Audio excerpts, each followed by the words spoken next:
2025ට සාපේක්ෂව ගත්තොත් 10% වගේ වර්ධනයක් ජනවාරි 25 ජනවාරි වලට සාපේක්ෂව සංචාරක පැමිණීම වාර්තා වුණා. ඒ වගේම පෙබරවාරි මාසයේ ගත්තොත් 2025 පෙබරවාරි වලට සාපේක්ෂව 16%කට අධික ප්‍රතිශතයකින් සංචාරක පැමිණීම වැඩි වුණා. නමුත් අපි දන්නවා බටහිර ආසියාවේ ඇතිවුණු යුදමය තත්ත්වයක් එක්ක විශාල වශයෙන් මැද පෙරදිග ගුවන් කලාප වසා දැමීම සිදු වුණා. ඉතින් මේකත් එක්ක දැන් අපි අද වෙනකොට තත්ත්වය බැලුවොත් එහෙම ගුවන් යාන 2000කට වැඩි පැමිණීම් දහසක් ආසන්න වශයෙන් සහ ඒ වගේම පිටත්වීම ශ්‍රී ලංකාවෙන් දහසකට සම්පූර්ණයෙන් ගත්තොත් 2000ක් වගේ අවලංගු වෙලා තිබෙනවා.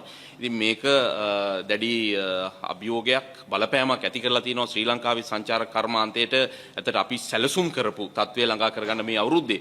කෙසේ වෙතත් මේ වෙනකොට තත්ත්වය විශේෂයෙන් අපි ගත්තොත් මැයි මාසයත් අපිට ඇත්තට 1,45,000කට අධික විශේෂයෙන්ම ඉතිහාසයේ වැඩිම මැයි මාසයක පැමිණීම අපිට වාර්තා කරන්න පුළුවන් වුණා. විශේෂයෙන්ම අපේ රටේ තිබුණ ක්‍රිකට් තරඟාවලියත් එක්ක. ඒ වගේම අපි දැන් ගත්තොත් අපි ලක්ෂ 12කට ආසන්න ප්‍රමාණයක් මේ වෙනකොට පැමිණිලා තිබෙනවා මේ අවුරුදු 2026 වසරේ. ඒ වගේම සංචාරක ඉපයීම් 1.5ක් ඇමරිකානු ඩොලර් බිලියන 1.5 ඉක්මවලා තිබෙනවා මේ වෙනකොට තත්ත්වය.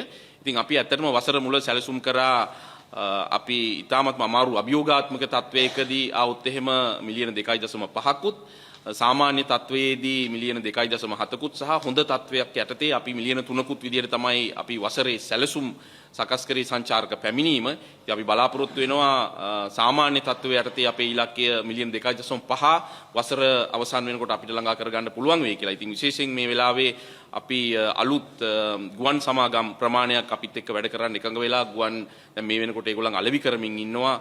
වියට්නාමයේ වගේ රටකින් වියට් ජෙට් සහ වියට්නාම් එයාර්ලයින්ස් කියන ගුවන් සමාගම් දෙක, ඒ වගේම බ්‍රිටිෂ් එයාර්වේස් ඒගොල්ලන් වැඩි කරන්න දැන් සැලසුම් කරමින් ඉන්නවා. ටර්කිෂ් එයාර්වේස් ඒගොල්ලන්ගේ පැමිණීම් වැඩි කරන්න බලාපොරොත්තු වෙමින් ඉන්නවා. දැන් ගිය සතියේ ගත්තොත් කටාර් එයාර්වේස් ඒගොල්ලන්ගේ සම්පූර්ණ ඇණිය දැන් ක්‍රියාත්මක වෙනවා 5ක් දවසකට. මම හිතන්නේ 35ක් සතියට ගුවන් යාන කොළඹට.